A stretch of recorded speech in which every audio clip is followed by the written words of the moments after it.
ஜெய் ஸ்ரீ மகாகால். அனைவருக்கும் வணக்கம். இந்த பேரில் நம்ம என்ன பார்க்க போகிறோம்னா, நம்ம பேருக்கான மந்திர பலத்தை பற்றி பார்க்க போகிறோம். இப்போ நம்ம பேர் இருக்குது அப்படின்னு சொன்னால் நம்ம பேருக்கான மந்திர பலம் இருக்குது. அது எப்படி இருக்குது அப்படின்னு சொன்னீங்கன்னா, இப்போ உங்கள் பேர் வந்து உதாரணத்துக்கு சண்முகம்னு வச்சுக்கங்களேன்.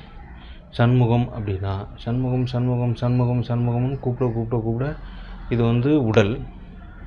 மந்திரம் வந்து உரு சொல்கிறோம் இல்லையா, இறைவனுக்கு வந்து உடல், மந்திரம் வந்து உரு. அது உருவேற வர்றவங்களுக்கு ஆசீர்வாதம் செய்யும், கேட்டதை கொடுக்கும் அப்படின்னு சொல்லுவாங்க இல்லையா. அது போன்று நம்ம உடல் வந்து எந்திரம், எதுவாக வேணால் வச்சுக்கலாம்.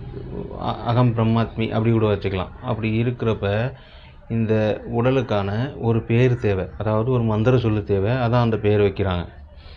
அப்போ அந்த மந்திர சொல்லை அதிகப்படுத்தி நம்ம மேம்படுத்திக்கிறது எப்படின்னு சொல்கிறேன், சரிங்களா.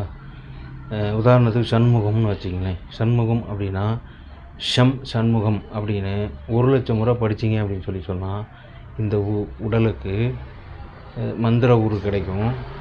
அதுவே வந்து எல்லா விதமான பிரச்சனைகளிலிருந்தும் ஒரு தீர்வளிக்கிறதுக்கான வாய்ப்புகள் 100% இருக்குது. சில பேர் பார்த்திங்கன்னா அவங்களுடைய ஜாதகத்தை செப்பு தகட்டில் எழுதி வச்சு பூஜை பண்ணுவாங்க. இதுவும் 100% வேலை செய்யும். ஏன்னா அவங்க பிறந்த நேரம் தேதியை வந்து ஒரு இறைவனாக நினச்சி பாவித்து அர்ப்பணிக்கிறப்ப அதுக்கான பலன் அதிகரிக்கும், சரிங்களா. அதே மாதிரி அதான் இப்போ நான் சொன்ன மாதிரி சண்முகம்னா அப்படிங்கிறது வந்து சண்முகத்துக்கான பீஜம்.